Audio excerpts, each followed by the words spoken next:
Catherine, thank you so much for joining us today here on Alberta Impact.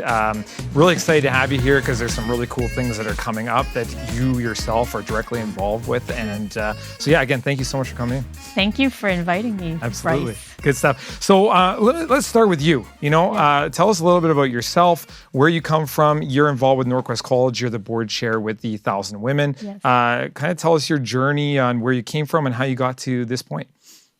Well, I came to Canada in 1981. My dad sponsored my mom and three of us girls over, and it was quite a eye-opening, because Vietnam is very crowded and loud, and we came in and we live in an apartment downtown. It's like a one-bedroom apartment right center of downtown, and nobody, no, like it was just so surreal, just the four of us, and then I went to school and couldn't, like, my parents worked really hard, but we never really, what you call, have connection to get a good job. Mm-hmm. So I was working at McDonald's from the time I was 14 to 21 or 20 or something. Yeah. Like, it pays for my university, making $3.30. That's how I used to start it. Yeah. I was a fry girl. So I graduated from university in 94, and there was just no job. And I took accounting because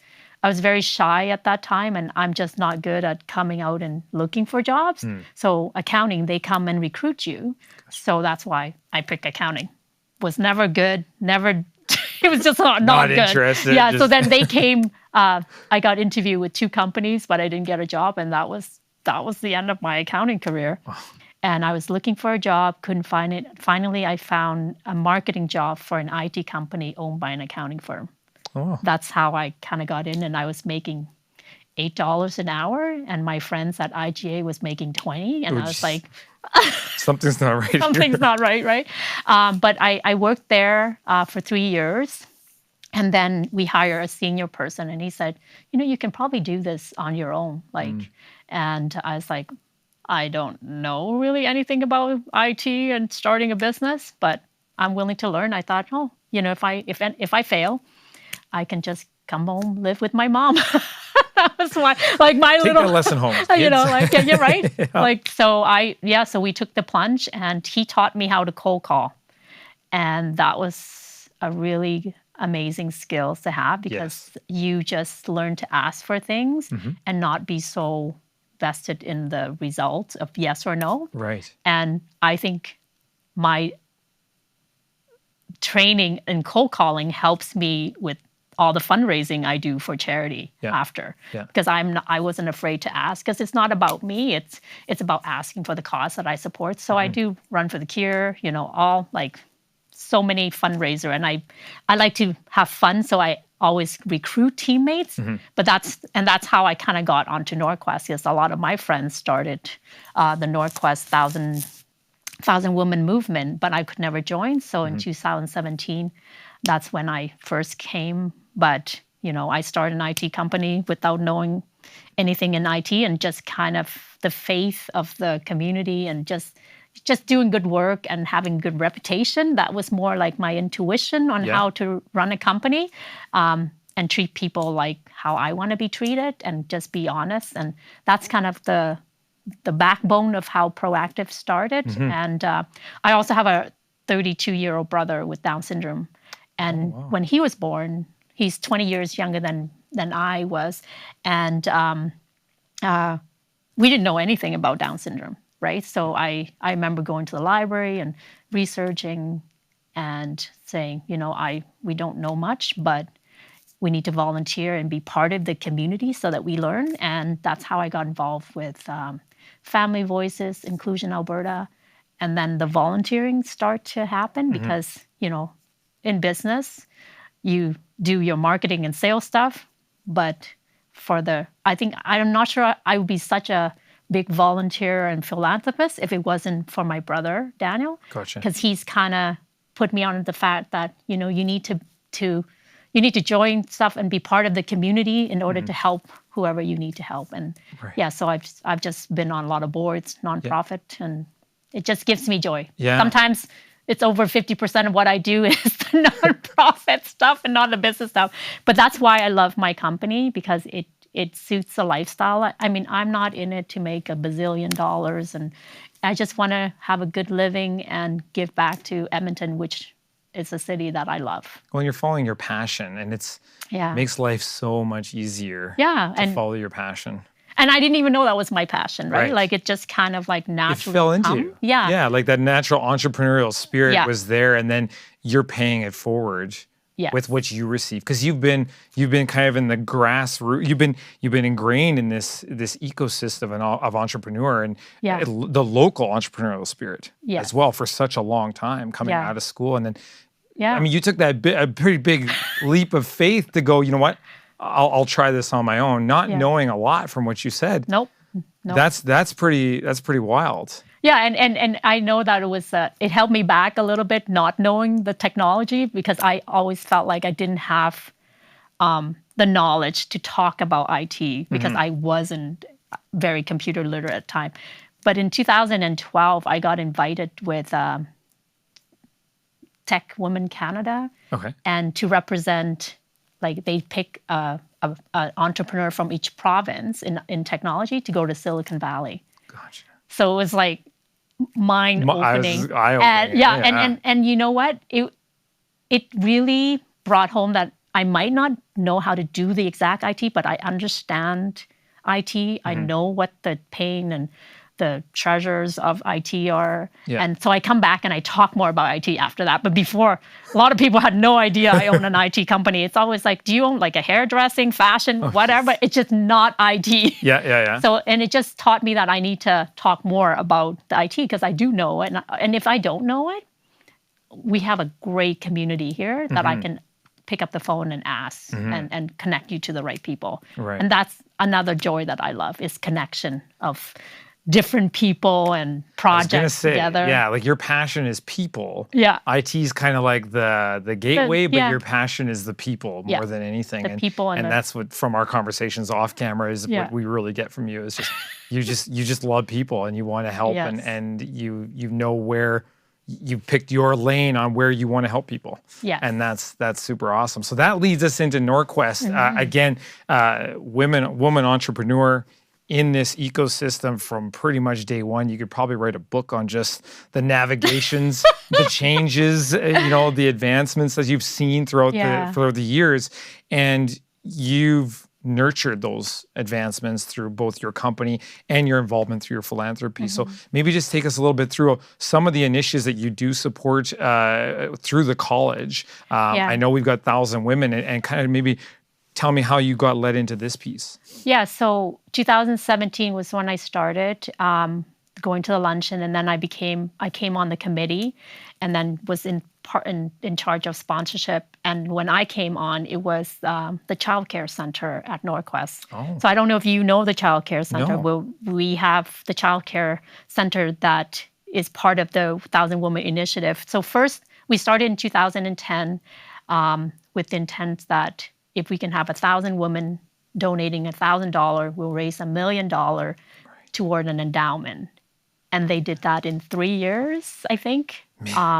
So yeah, right, very grassroots, because we realized that women makes the donation decision too. So yeah, we have the bursary, the endowment part. And then the second campaign was the Child Care Center, and that's where I came in. And so the Child Care Center support the children from the staff, the children from the student, and the children from the community. Yeah. So it's like partnership. Yeah. And because, the story that we hear in the committee was that some of the students would have to take a bus for 2 hours to drop their kids off at daycare and then go to school, then do that all over again at the end of the day. So having the daycare in the college was such a huge support and help for these students. And I remember get to tour the child care center and sitting in the little chair. I mean, it's a world-class child care center. It's amazing. I want to be a kid, again, just to be in the child care. So that's kind of got me really excited. And so then we have the bursary where like a student, the nice thing about our committee is that when we have a committee meeting, we usually have a student that benefit from 1,000 Women come in and talk, and it really ties you to why you're there and why why you want to support, and it just makes things a lot closer. And so one of the students was saying, they need an eye surgery, and they were going to drop out of school because they couldn't afford the $700. Or it was just like $700 could have changed someone's life. Right. But so they just applied for the bursary, they got that, so they continue on with school. Wow. So it's those kind of stories that it doesn't have to be a big giving, but it's just a hands up when they need it, and then they don't feel so alone, right? And 1,000 Women for STEM is about helping women, their family, the community, and Alberta, because we are short of labor, good labor in the science, math, and all the whole STEM field. And we don't just want to educate the women in the STEM. We want to have businesses be part of it, so that when they graduated, that there is the environment is also good for them. Because I also have a lot of friends who are engineers or in the STEM, but they never stay in that STEM because they didn't feel like they were included. Right. Like, you're just kind of different. So we wanted to have the STEM education, but also have the business support and match them together, so that when these women, we got our first 2 graduate this year, graduate, that they'll have a job, the environment, the job that will welcome them for their talents and all of that. So that's why I like it. Yeah. Well, it's so important to have the businesses ready to accept and be looking to accept outside of the standard channels. Yeah. So 1,000 Women offers a non-standard channel that has advantages that nobody else has. Yeah. And so that's cool. Yeah. And Enbridge is a huge sponsor for our event on September 12th. They're the presenting sponsor. Yeah. So they don't want just to sponsor us. They want to be part of the school. And so they have their staff come in and do speaking stuff for the STEM students. So it's a really good partnership, and we so appreciate, because we know that means that it's a long-term thing and not just a one-time thing, right? Yeah, and that's where you really make an impact. If it's long-term relationships and they're both pulling in the same direction, you can really make a change for sure. So tell us, how can people get involved in 1,000 Women, and whether it's through the event, post-event, pre-event, and through the college? Yeah, so our 1,000 Women event used to be just a luncheon, and you go, you support, and then you're done. But now we shift in the last 2-3 years where it's a whole year process. So there's multiple ways that you could be part of the event, but our big gala event is on September 12th, and we're sold out. So thank you so much to Edmonton for the support. And our goal is to raise $150,000 there. Yeah. And how we want that is if we get 150 people donating 1,000, they get a scarf or a pocket square if you're a guy. Yeah. And it's kind of this scarf. I don't know if you recognize the painting, but it's by Giselle Dennis.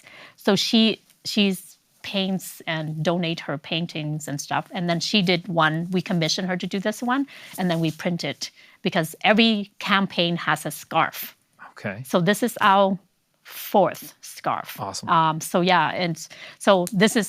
when you wear, you say, you see another woman with it, you're like, oh, I know you. Good. You support 1,000 Women, right? It's just that community and connection that we're a tribe together, right? And so there's many ways to support. If you didn't manage to get a ticket to the event, you can still donate by going to 1000women.ca. Awesome. And donate. You can be part of our committee.